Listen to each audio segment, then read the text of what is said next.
Hello বন্ধুরা, কেমন আছো সবাই? আশা করি সবাই ভালো আছো। তোমাদের পড়ালেখা আশা করি অনেক ভালোই চলছে। আমাদের নিয়মিত ক্লাসগুলো তোমরা দেখতেছো, সকলকে আবারও ধন্যবাদ। আজ আমরা নিয়মিত সৃজনশীল প্রশ্নগুলো আপলোড করব, অর্থাৎ নিয়মিত আমাদের সামনে ক্লাস যেগুলো আসছে সেগুলোর মধ্যে আমরা সৃজনশীল প্রশ্নগুলো করব। তো তোমরা খাতা দেখতে পাচ্ছ সৃজনশীল অধ্যায় 3। আমরা অধ্যায় 3 থেকে আজ দুইটা সৃজনশীল, এক ক্লাসে দুইটা সৃজনশীল করে দেখিয়ে দেখাবো। অধ্যায় 3-এর আমরা নিয়মিত সৃজনশীল ভিডিও দিয়ে যাব। প্রতি ক্লাসে দুইটা করে সৃজনশীল থাকবে ইনশাল্লাহ।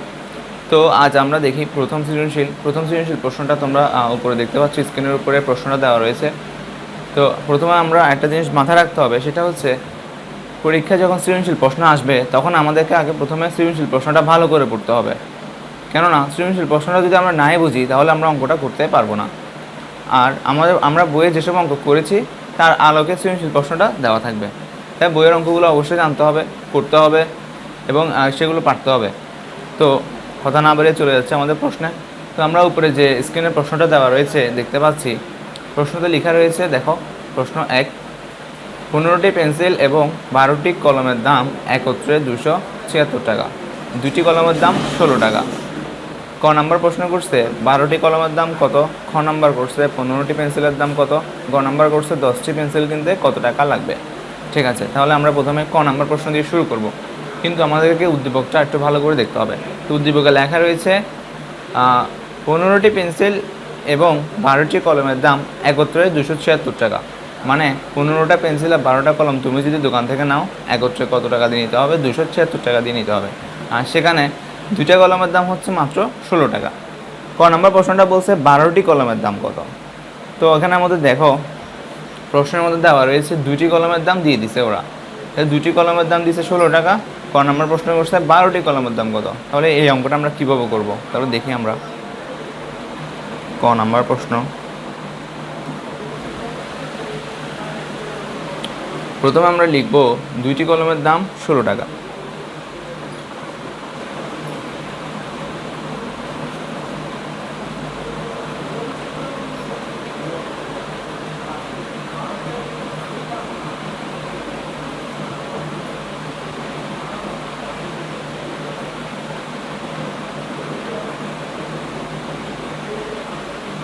তাহলে সুতরাং 2টি কলমের দাম, আমরা এখানে যদি 12টি কলমের দাম বের করতে হয় তাহলে আমরা এটা ঐকিক নিয়মে করতে হবে। প্রথমে লিখবো আমরা 2টি কলমের দাম 16 টাকা। ঐকিক নিয়মের একটা নিয়ম হচ্ছে, একটা সূত্র হচ্ছে, প্রথমে আমরা একটিটা বের করতে হবে, অর্থাৎ একটি কলমের দাম কত সেটা বের করতে হবে। তাহলে একটি কলমের দাম, 2টা কলমের দাম যদি 16 টাকা হয়, একটা কলমের দাম কী হবে? আরও কম হবে। কম হলে হবে ভাগ, অর্থাৎ 16 উপরে 2 নিচে, এটা হচ্ছে ভাগ চিহ্ন টাকা। তাহলে সুতরাং আমাদেরকে বলেছে কতটি কলমের দাম বের করতে? 12টি কলমের দাম বের করতে। তাহলে 12টি কলমের দাম হবে বেশি হবে, 12টি কলমের দাম বেশি হবে। একটি কলমের দাম যদি এত টাকা হয় তাহলে 12টি কলমের দাম আরও বেশি হবে। তাহলে 16 গুণ বেশি হলে যাবে উপরে, গুণ যদি হয় তাহলে বসাতে হবে উপরে, নিচে হচ্ছে কত? 2। তাহলে আমরা এটা যদি করি তাহলে দেখি 8 গুণ 16, কাটাকাটি করলাম, 8কে যদি আমরা 2 দিয়ে গুণ করি তাহলে কত হয়? 16। তাহলে 8 গুণ 16, 6, হাতে 1 8 8, হাতে রেখে 9, অর্থাৎ 96 টাকা। তাহলে 12টি কলমের দাম বের হয়েছে কত? 96 টাকা। আশা করি তোমরা অঙ্কটা বুঝতে পেরেছো। ক নম্বর অঙ্কগুলো সাধারণত ছোট হয় এবং খুবই সহজ হয়। তো তোমরা যদি প্রশ্নটা ভালো করে পড়ো তাহলে অবশ্যই অঙ্কগুলো বুঝতে পারবে।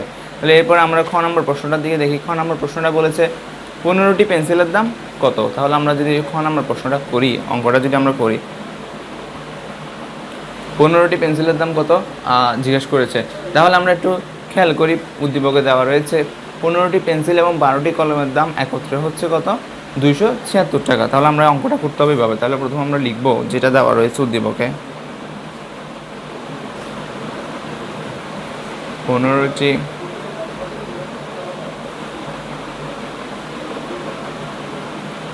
পেন্সিল ও 12টি কলমের দাম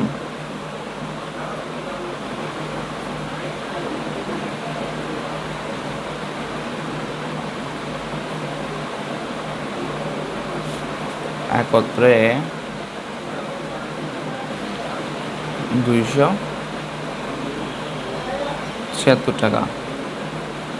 আর এখান থেকে আমরা দেখো আমরা এখানের মধ্যে বের করেছিলাম 12টি কলমের দাম, আমরা ক নাম্বার প্রশ্নে বের করেছিলাম। দেখো 12টি কলমের দাম বের হয়েছে কত, 96 টাকা। তাহলে আমরা এখন এখানের মধ্যে এই তো আমরা এখানে লিখিনি।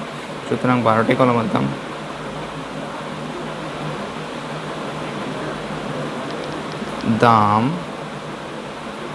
96 টাকা।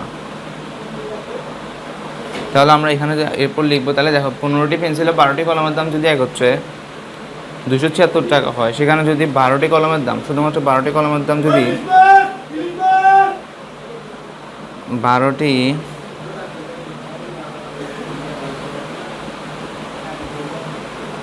কলমের দাম হয়েছে কত, 96 টাকা। তাহলে তোমরা একটা জিনিস খেয়াল করো, এখানে 15টি পেন্সিলে 12টি কলমের দাম এক হচ্ছে যে 76 টাকা, আর 12টি কলমের দাম হচ্ছে 96 টাকা। তাহলে আমরা যদি 15টি পেন্সিলে 12টি কলমের দাম থেকে 12টি কলমের দাম যদি আমরা কী করি, বিয়োগ করি, তাহলে আমরা কী পাবো, 15টি পেন্সিলের দাম পাবো। সুতরাং বিয়োগ করে, সুতরাং 15টি পেন্সিলের দাম আমরা 276 থেকে 96 বিয়োগ করি, তাহলে পাই 180 টাকা। তাহলে অঙ্কটা দেখা খুব সুন্দর হয়ে গেছে। তাহলে সুতরাং 15টি পেন্সিলের দাম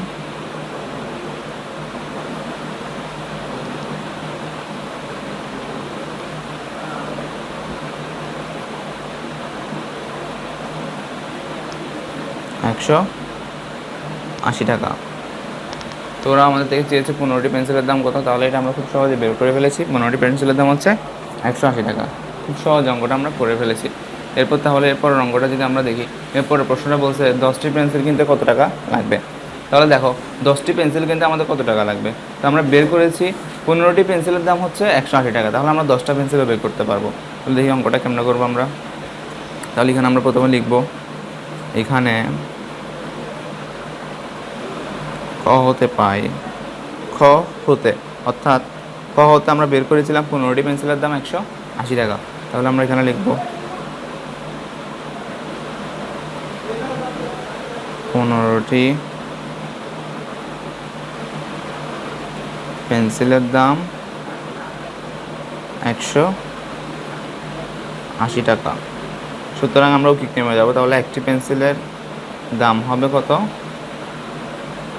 কম হবে, কম হলে কি ভাগ এত টাকা। সুতরাং 10টি পেন্সিলের দাম, তাহলে আমাদেরকে কী বের করতে হবে, 10টি পেন্সিলের দাম বের করতে হবে। 10টি পেন্সিলের দাম 180 গুণ 10 আর নিচে হচ্ছে 15। তাহলে আমরা যদি 5 দিয়ে ভাগ দিই, 3 5 15, 5 দিয়ে দিলে 5 2 10। তাহলে এখানে যদি আমরা 180কে যদি 3 দিয়ে ভাগ দিই, তাহলে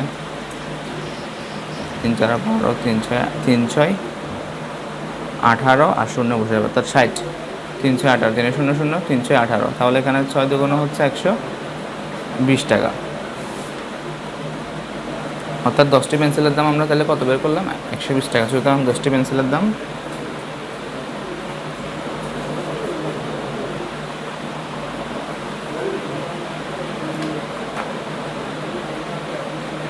120 টাকা। তাহলে তোমরা দেখো খুব সহজে আমরা অঙ্কটা করে ফেলেছি। তাহলে এখানে আমরা এই সৃজনশীল প্রশ্ন যদি করতে হয়, তাহলে আমাদেরকে অবশ্যই প্রথমে প্রশ্নটা করে নিতে হবে ভালো করে, তারপর আমরা সৃজনশীল অঙ্কটা করতে পারবো। তাহলে এখানে 3টা অঙ্ক তোমাদেরকে দেখিয়ে দিয়েছি। আশা করি তোমরা বুঝতে পেরেছো। কোনো যদি সমস্যা থাকে অবশ্যই আমাদের কমেন্ট বক্সে জানাবে।